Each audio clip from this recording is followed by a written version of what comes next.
Bonjour à tous. Dans cette vidéo, nous allons voir comment trouver l'expression analytique, l'équation, d'une fonction de type f de x égale a fois sinus de bx plus c si l'on dispose uniquement de son graphe. Pour ce faire, nous allons nous baser sur l'exemple de la résolution d'un exercice que vous avez dans vos documents de cours. L'énoncé, du coup, se présente sous la forme d'un graphique de type sinusoïde, c'est-à-dire une fonction qui n'est pas la fonction sinus, mais qui ressemble à la fonction sinus. Le but de l'exercice est de déterminer une expression analytique de type f de x égale a fois sinus de bx plus c, ou encore a fois sinus de b entre parenthèses x plus c sur b, qui correspondent au graphique de l'énoncé. On verra plus tard qu'on préférera la deuxième écriture, qui est un peu plus facile à utiliser lorsqu'on se base sur le déphasage.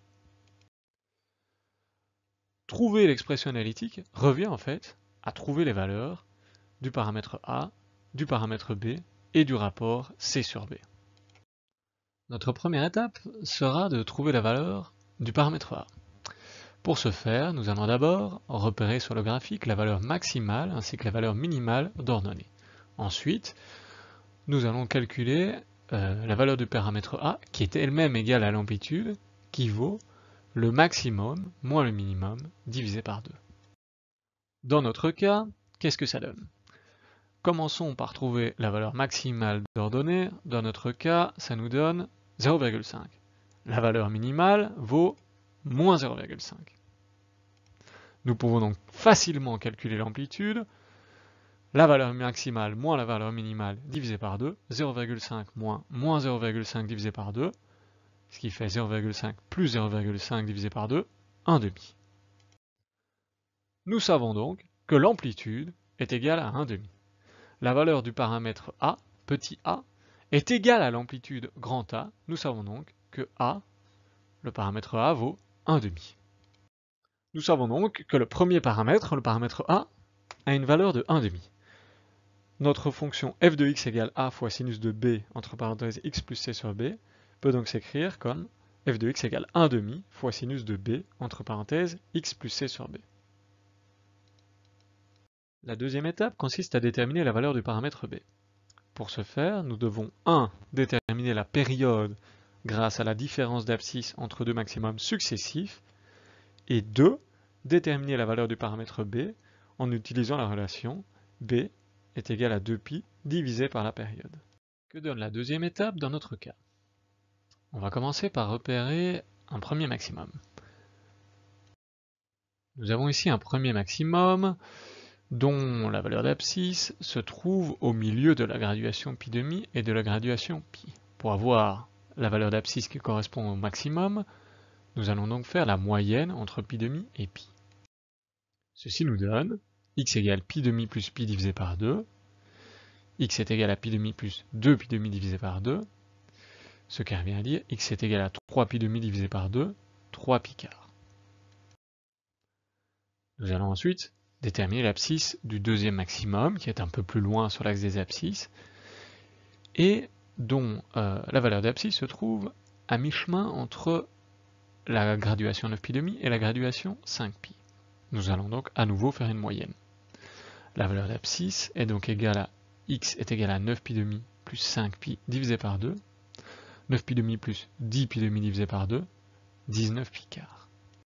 Maintenant que nous connaissons les abscisses de deux maximums successifs, nous allons calculer la période en faisant la différence entre ces deux abscisses. Nous avons donc t égale 19π² moins 3π², 16π².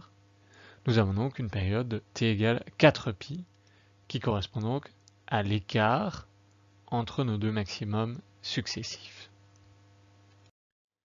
Comme nous avons la valeur de notre période t égale 4π, nous pouvons calculer le paramètre b en utilisant la relation b égale 2π sur t, soit, dans notre cas, b égale 2π sur 4π, 1,5. Nous savons donc que le petit a vaut 1,5, le petit b vaut 1,5 également. Nous pouvons réécrire l'expression de notre fonction comme f de x égale 1,5 fois sinus de 1,5 entre parenthèses x plus c sur b. Notre troisième étape consiste à déterminer la valeur du rapport C sur B. Pour ce faire, il faut commencer par repérer l'abscisse d'une racine où le graphe de la fonction est croissant, donc où le graphe de la fonction monte. Cette abscisse correspond au déphasage phi. Une fois qu'on a trouvé le déphasage phi, on calcule le rapport C sur B en utilisant la relation C sur B égale moins phi. Qu'est-ce que ça donne dans notre cas? La première étape consiste à trouver une racine où le graphe de la fonction est croissant. On peut en repérer une première en x égale 9 picards. Mais on peut également en repérer une autre, dans la partie négative de l'axe des abscisses, en x égale moins picards. Et moi, je vous conseille de toujours utiliser une valeur d'abscisse qui soit la plus proche possible de 0. Donc ici, on va privilégier l'abscisse moins picard. Notre déphasage correspond donc à phi égale moins picard. Petite parenthèse, vous vous demandez peut-être pourquoi nous n'avons pas sélectionné la racine que j'ai mise en évidence ici avec le point rouge.